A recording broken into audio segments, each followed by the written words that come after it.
Tribal Chief has returned to close out a pretty boring Madison Square Garden Monday Night Raw. I'm not going to lie, I did not think the show was tremendously good tonight.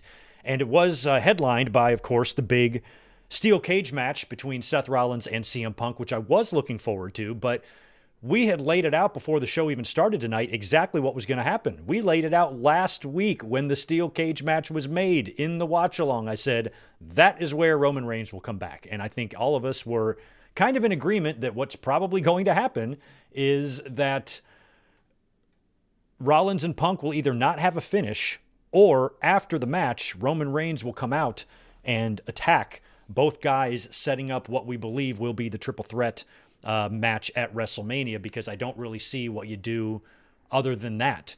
You're not, if you have an odd man out here and you just do a one-on-one, what does that third guy do? A triple threat felt like that was going to be the plan ever since John Cena won the Elimination Chamber. It's just a matter of getting to that. And once they booked that steel cage match, you figured that was going to be where Roman Reigns would return. Even during the match tonight, I said, what I'm hoping they do with Roman Reigns when he comes out is we get no music. I hope he just shows up, and then they play his music after he lays out both guys, and that's pretty much what happened there in the main event. But the rest of the show was not good. Feel free to give me your grades in the chat. I'm not going to give this show any better than a C because it was kind of uneventful. We heard from Cody Rhodes, but other than that, we didn't have much of anything going on. We have a new number one contender for the Women's Intercontinental Championship, but how many matches did we have? 4 or something? It was kind of boring. So we're not going to spend too much time running through it here because you may or may not even see me tomorrow. I know NXT Roadblock is taking place. I'm off tomorrow, but I don't know what my plans are. So for any reason, I got nothing going on. Maybe we'll be up here and watch and review Roadblock and do an NXT show for a change, but no promises on that. So we'll wrap this review up kind of quickly here because, there's nothing to talk about really outside of the main event. But the show opened with another predictable match, Jey Uso taking on Grayson Waller. And when Jey Uso was making his entrance during the watch-along, I was saying, well, what's going to happen is Jey is going to beat Grayson, and then there's going to be some post-match activity, and then Gunther's going to show up and lay out Jey. It's kind of the same thing we saw last night with Gunther facing Otis. We called out the same thing. I'm like, okay, he's going to beat Otis. Then he'll probably start beating on Tozawa after the match. And then Jey will run out and make the save. These are very basic segments, and match building tropes and tools. I mean, they got to spice things up a little bit here because it's super fucking boring. And Jey Uso, of course, beat Grayson Waller. And I don't get on that Jey Uso is a bad wrestler bandwagon train. I think people say that are fucking idiots. He isn't a bad wrestler. He's a very, very good, skilled wrestler with it literally running through his veins. But with that being said, when I watch his matches, especially lately, I feel like he's moving in slow motion. He just does not have any crispness or tightness to him at all. And a lot of that is just due to age, but he feels like he's just slowing down. And some of those spears are just, he just doesn't feel like he's not dazzling me in the ring very much. I don't think it's because he's a bad worker. I just think he's working slow or something. So I just wish he would kind of get better or something. I don't know how to really phrase that without sounding like a dickhead fan, because I swear I'm not that. This is all said with respect and love. I'm a big Jey Uso fan, that whole damn family. But if he's going to be my world champion, I want a little bit more out of him physically. So I don't know what's missing there and why, these matches are, so very basic, and he seems like he's moving very slowly at times in the ring. Now, if he's injured or something and it's not his fault, then my apologies. But I feel like he just could be quicker or faster or just needs to do something. I don't know. So his presentation, his entrance is spectacular. It's perfect for WWE. It's perfect for WWE's audience. I'm not anti-Jey Uso in any way, but I feel like if he's going to beat Gunther, Gunther needs to be beat by a boss, and I feel like Jey Uso, this doesn't feel like the same Jey Uso that we saw in that feud that he had right at the beginning of the Bloodline with Roman Reigns when he faced him in the cell and some of those Thunderdome matches. He was, to me, wrestling at a high level then. And he doesn't feel like the same person anymore. So if he's going to take down a beast like Gunther, I want Jey Uso to be believable in there. I want his spears to look devastating. Like, I want to say, if Gunther gets hit by that, he's screwed. But, the only person I would really say that about would be Braun Breaker. Jey Uso, I feel like my grandma could kick out of one of his spears. So, and she's dead. All of them. So, if I have any sort of constructive critique for Jey, who I love, it is just give us the best match possible at WrestleMania and understand the stage that you're on and know that, you don't want to have a stinker here, because honestly, that match with him and Jimmy last year wasn't good either. And I give them a pass for that because it was butt cold in Philadelphia. The last time, hopefully, they'll do an outdoor cold ass titty WrestleMania ever again. But that match wasn't good either. So Jey, I think, needs to hit a home run here. I'm hoping him and Gunther have a great match. But right now, from everything I'm seeing from him in the ring, I don't know how we're going to have any more than a mediocre match at best. So I hope I have that prediction wrong. And I hope it's match of the night on whatever night it falls on, which is likely going to be night 1. Still remains to be seen if that's going to be the main event or not, though.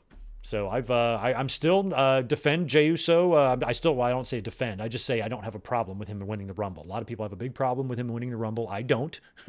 Generally, your most over guys are the ones that are going to be getting title shots at WrestleMania, and he moves merch, and he's get the whole building eaten out of the palm of his hand. So there's been a lot of guys like that throughout the years who were great at the presentation, not so good between the ropes. And Jey Uso is just kind of the latest one. But it's sad because there was a time where I thought he was really, really excellent in the ring, and I just don't feel like that currently right now. Let me take a little sip here. So after that, we get Logan Paul and AJ Styles a segment. Now, it was advertised that AJ Styles was going to come out to the ring and call out Logan Paul. This made us very happy last week because that told us right there, that's going to be your WrestleMania match. Good. Now we have Logan Paul taken care of. We don't have to worry about him sniffing his way into anything else. Plus, it gives something decent for AJ Styles to do. So it's the perfect match for both of them. It gets Logan Paul out of our way, but it also gives a match that's not a throwaway match to AJ Styles, because being in the ring with Logan Paul is a big match, like it or not. So I think that's good for AJ, and I think it's good for the fans. It's probably the best match they could do, to be honest, with Logan Paul, because otherwise, what would AJ do? AJ would, at best, be in some multi-man match for one of the belts or something. Otherwise, I don't think he's going to have a one-on-one program. But Logan is an attraction, so AJ is going to be working with him. That's good. But Logan Paul is the one who came out. And the Madison Square Garden crowd let him have it. They were loud as shit, booing him. You could barely hear him. And he winds up saying that, he doesn't associate with people like AJ Styles, and he does things on his time and whatnot. And then he starts calling out this comedian in the crowd named Andrew Schulz, who I've never even heard of. But I thought it was Simon Gotch. I'm like, oh my God, is he going to cut a promo on Enzo here? What's going on? So Logan treats this guy like a friend, goes out, talks to him, calls him out.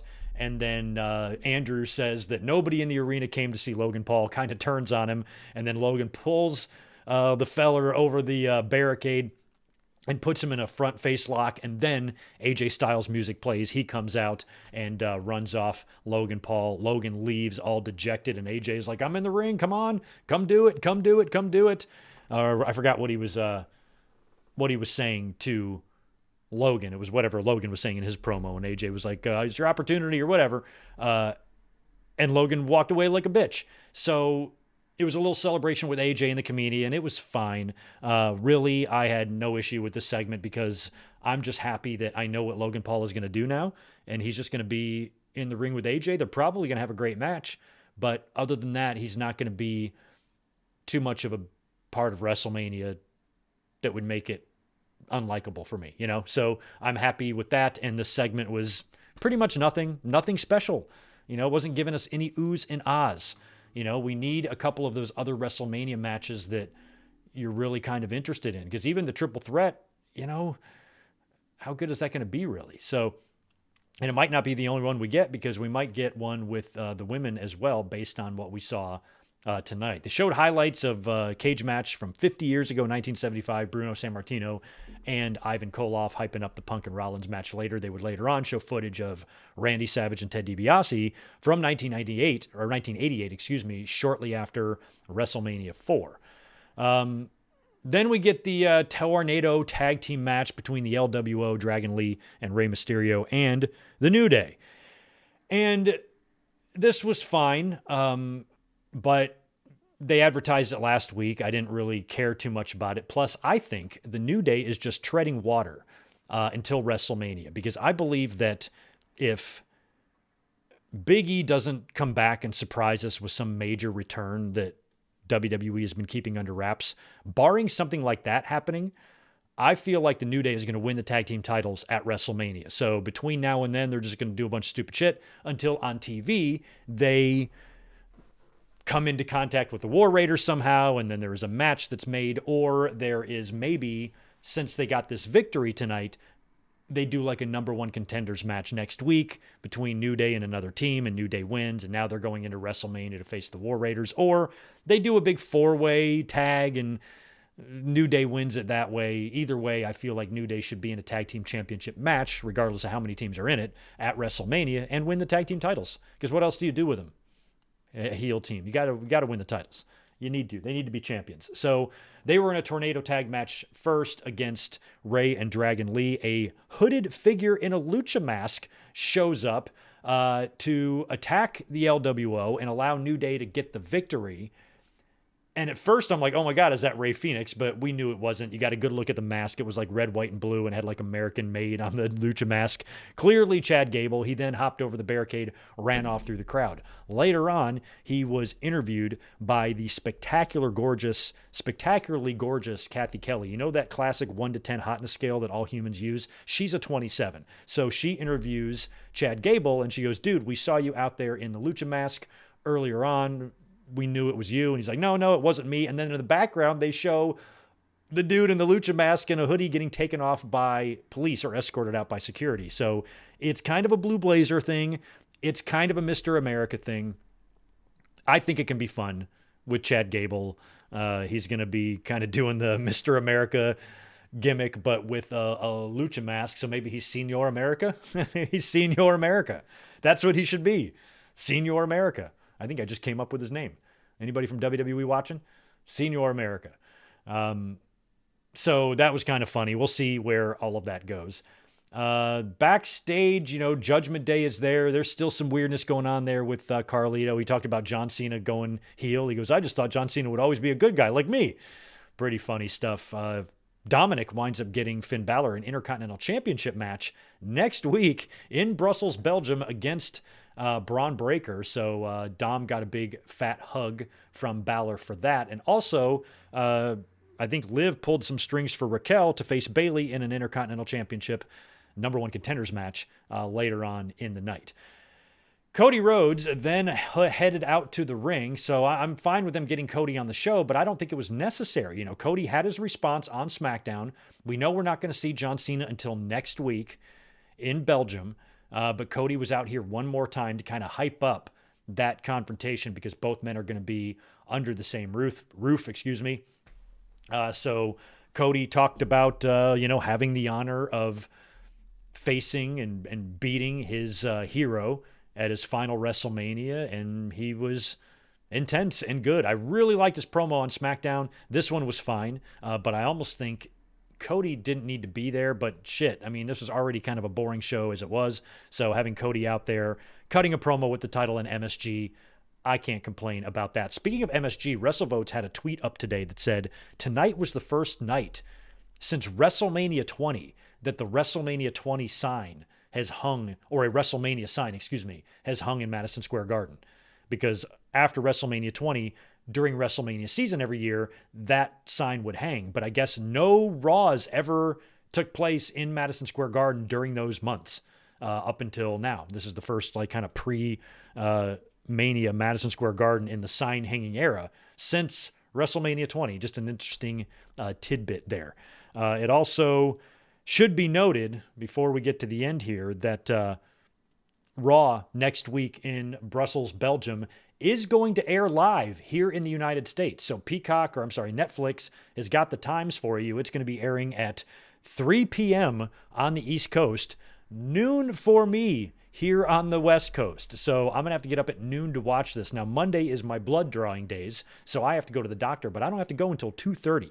So I'll be able to watch the first 2 hours of the show, and then I'm probably going to have to leave right when John Cena and Cody Rhodes get in the ring together, assuming that's the closing segment next week in Brussels.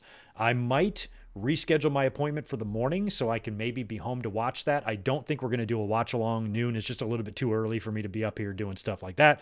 So I'll probably try to just to be home to watch the whole show, and then we're going to do a review either immediately after the show or slightly later in the afternoon after I get home. But we will be here next week.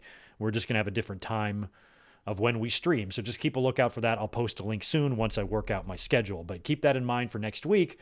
It's not like the USA Network, like you have to wait until local time. This is Netflix. They've got a little bit more flexibility now. So that was my big complaint on the podcast over the weekend. I said John Cena's first scheduled advertised appearance is St. Patrick's Day in Brussels for Raw, which means since it's an overseas show, it's going to be taped. And here in the States, we're going to get all of these spoilers, and we're going to see pictures and images of him on social media, and it's going to be impossible to avoid. So now that they're actually airing that live, we all get a chance to see it live, provided you're home. I mean, a lot of people aren't home in the middle of the day on Monday, but I am, because Mondays have been my day off for the past 25 years. So I'm always home on Mondays. So I'll be watching that. That's going to be interesting next week, and I think it's cool that we're airing that live. So most of as many fans as possible won't be spoiled, even though I'm sure they will not have the biggest or the same audience at 3 p.m. that they would in the evening. But yeah, Cody's a SmackDown guy, though. Yeah, I know that, but there's no such thing as Raw and SmackDown guys, and nothing matters. Nothing matters. But I also said that WWE is probably going to want some of Cody's build on Raw leading up to WrestleMania, which is why I was ruling out Drew McIntyre and Damian Priest winning the Chamber, because then I felt you would be forced to have the entire build on SmackDown. But John Cena isn't really assigned, I don't think, to a show. I don't believe, right? And neither is The Rock. And neither is Roman Reigns, who was never drafted. So having the big names available on both shows during the WrestleMania build, I think is good.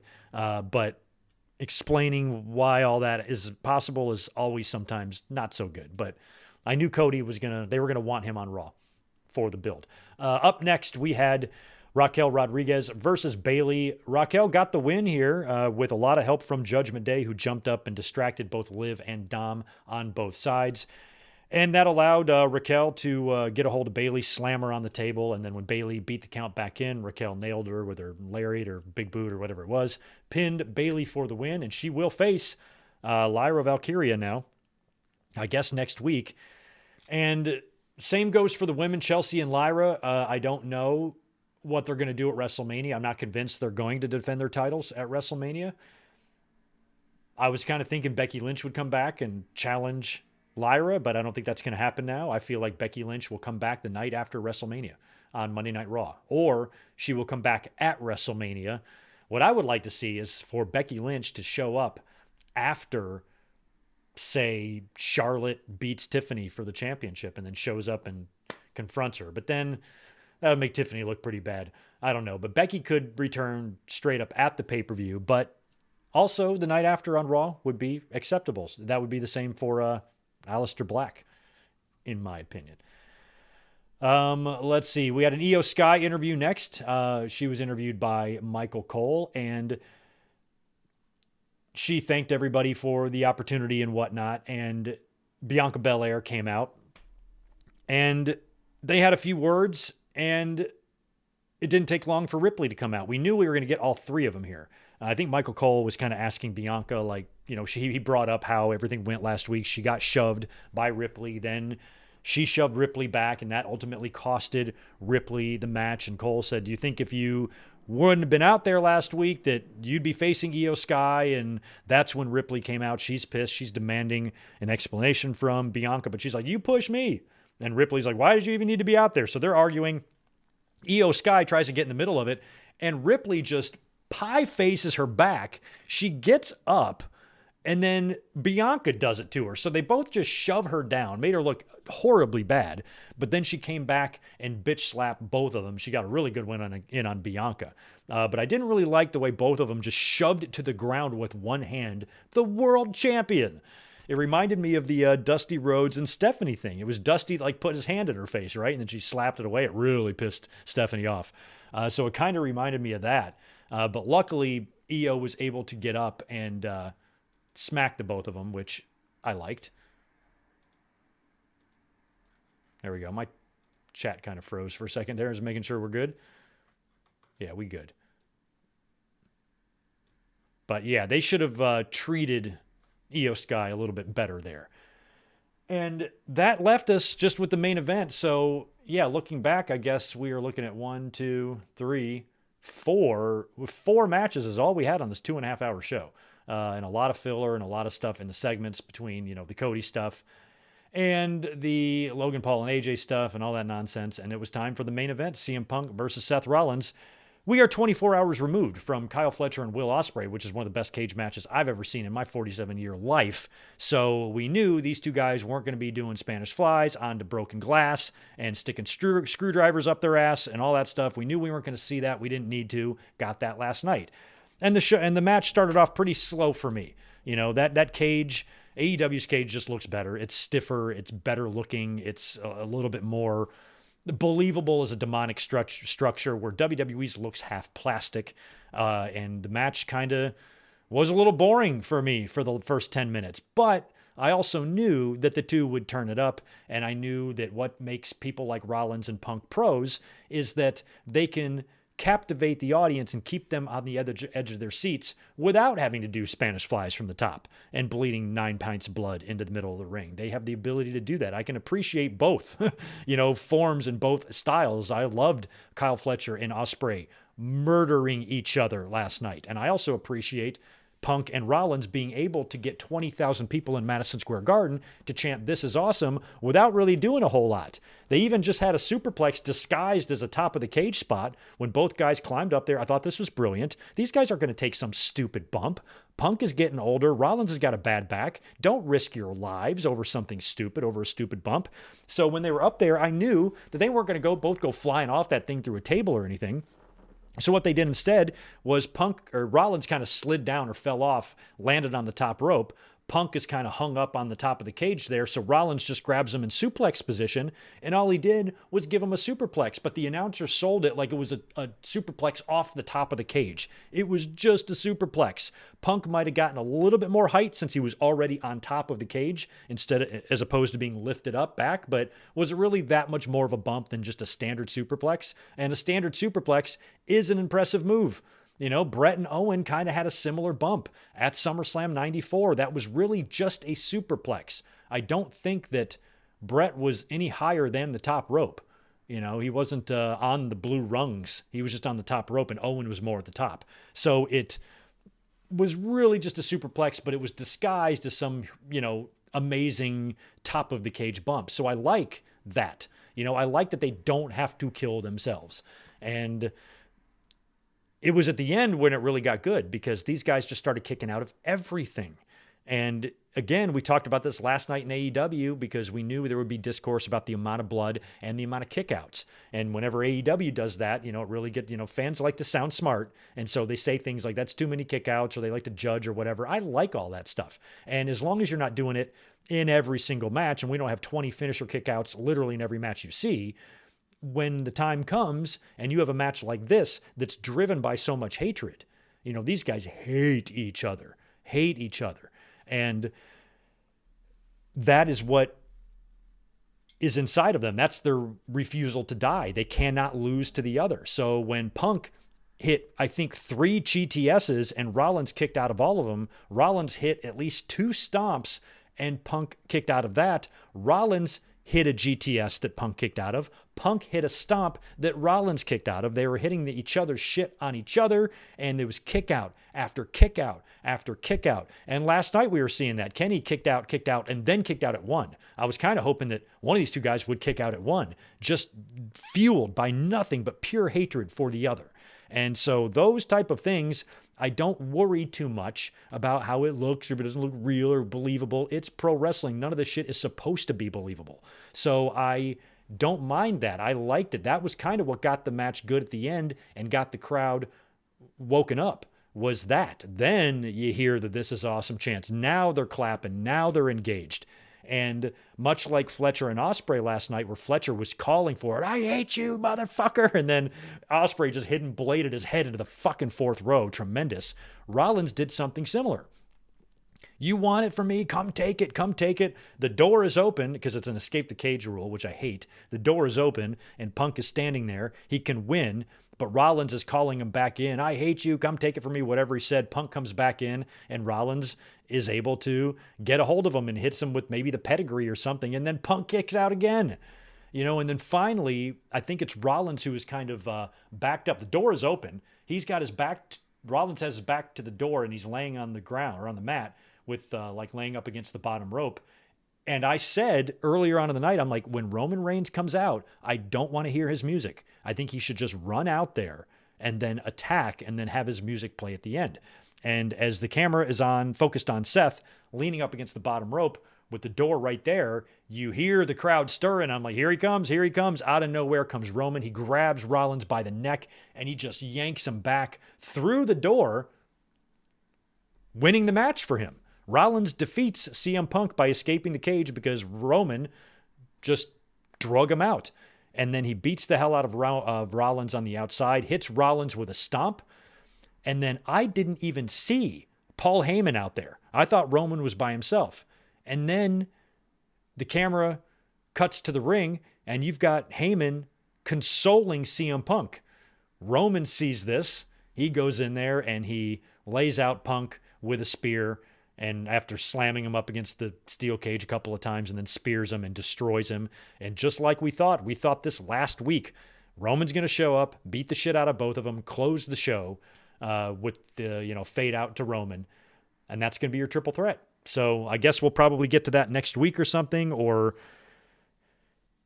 I don't know if either any of these guys are going to show up on SmackDown demanding to find Roman, or if all this stuff is going to be taking place on Raw. And it does look like Roman and Rock are going to be doing separate things at WrestleMania. They're going to be in their own little universes here. It would be cool if during the build to WrestleMania, those two issues bled into each other a little bit. If we got, back in the day on Raw, leading up to WrestleMania, we would get those like epic tag matches. What if you could do like Cody and Punk against Cena and Rollins or something? No shit. I don't know how you do that. Or Cena. I don't know what you do. But some epic match with those guys. Maybe Cody and Roman against Cena and who's the other heel? I don't know. Cena and Drew. Something like that. Something cool, if we got something like that. But who knows? In terms of tonight's Monday Night Raw, pretty weak show. C at best. Roman Stone, you're giving a C+. C+ sounds fine to me. The main event was what you can't really say too many bad things about a steel cage match main event in Madison Square Garden. There's been some famous ones there. I don't think this will go down as one of the more famous ones, but just that fact alone, if you would have told me 3 years ago that Rollins and Punk would face each other in a steel cage match in Madison Square Garden in 2025, I would have said, how in the hell is that going to happen? What, is Punk going to have a fight with the Young Bucks or something and leave AEW? Because that's the only way it's going to happen. Oh, that did happen? Oh, okay. All right, that's what it was, huh? Yeah, but you would have thought that sounded crazy. So the fact that we can even say that sentence is pretty surreal. I think it's pretty cool. So not a good Raw tonight, but a decent enough finish. And we did get the return of Roman Reigns, which made me happy. And now more of the WrestleMania card is starting to come together, and we're starting to get an idea of how it's going to look. Still curious what's going to happen on the other side. Rhea Ripley and Bianca Belair tonight, like I said, getting into their situation after they both got slapped and whatnot by Io Sky. I still think that there's something more to do there with Ripley and Bianca and Io, because they're going to have to make that a triple threat, because Rhea Ripley is the most popular woman in that division. You don't keep her off WrestleMania unless she's injured, and we don't know about it, but I don't think she is. She's going to be a part of that show. But what's she going to do if she's not involved in a triple threat here? So something's going to happen. I don't know if it's going to be something as simple as Adam Pearce just saying, all right, this is what we're doing based on what happened last week. And, that you won the title under suspicious circumstances. So now we're going to do a triple threat. I don't know if it can go deeper than that or not. We will see. But I feel like that's got to be what it's got to be. But right now it's advertised as Bianca and Io Sky. So we shall see. I want to see if there's any other super chats I missed. Thank you to the Juliet316, once again gifting out commentary memberships to Alex Dredge. Welcome back to the family, Alex. Other than that, I think I'm good on the supers and whatnot. And I want to thank you guys for being here for 3 straight days of streaming, maybe a 4th. I'll let you know tomorrow. Probably not, but you never know.